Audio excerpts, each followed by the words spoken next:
Senator, I want to ask you, though, about Anthony Albanese's performance through all of this since October 7th. It seems like time and time again he's had to be dragged to do the right thing and speak, on the side of Israel and in support of the Jewish community, while at the same time playing footsie and saying something else to other communities. How would you rate the job that the Prime Minister has done? And do you think that he has control of the narrative, or is the narrative on the issue for the government now being controlled by A, the Greens and hard left members of the Labour Party, and B, by some other multicultural communities that are quite anti-Israel?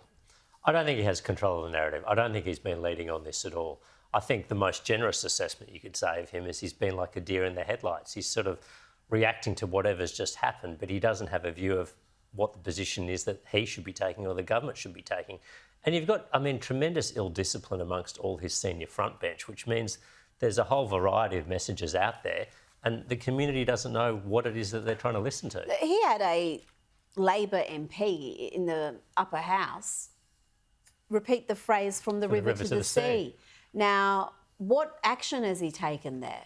I know he has said that is a phrase that is unacceptable, that promotes violence, and then he has his own MP utter those words. What's he doing about it? What strong action is he taking? Nothing. The truth is he hasn't even spoken to her about this. There's been no discipline, no consequences. You've got to remember, in any other area, Labor is a tightly rung, highly hierarchical, disciplined, organised machine. You don't get to speak out against Labor policy in your political career survive. There's not a sort of, broad church. No, exactly. Exactly. But the fact that this has been allowed to run, it suggests to me that they're almost trying to send out a whole lot of multiple messages to multiple communities.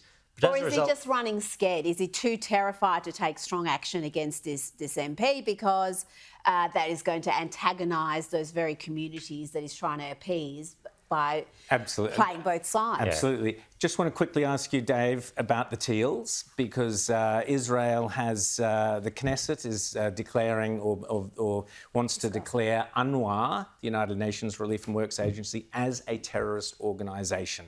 Now, you were defeated by a Teal in the seat of Wentworth.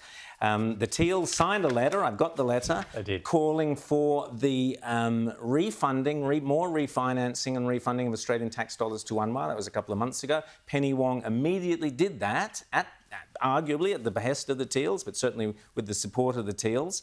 The seat of Wentworth, how do they respond to Allegra Spender, the person who defeated you, running around asking for the support of UNRWA, which the Knesset are now declaring a terrorist organisation? And which was found to be complicit in the October 7th terrorist attacks. Yes. UNRWA employees who, some of them literally crossed the fence into Israel and, committed murders and any other number of atrocities. The Jewish community in Wentworth is appalled by this because they recognise that UNRWA has blood on its hands as a result of the 7th of October, and UNRWA is part of the problem, not part of the solution. So the fact that someone who purports to represent the largest Jewish community in Sydney is saying the government should start funding this again, they just think is preposterous. It's detached from reality and it's incredibly unhelpful. They see it as a hostile act. Well, I think they've got the next election in which they can perhaps correct that error that they made. Dave Sharma, thanks for coming on Outsiders. Always great to chat to you, and good luck there at Senate estimates next week. Look forward to seeing what you're going to do there. Fantastic.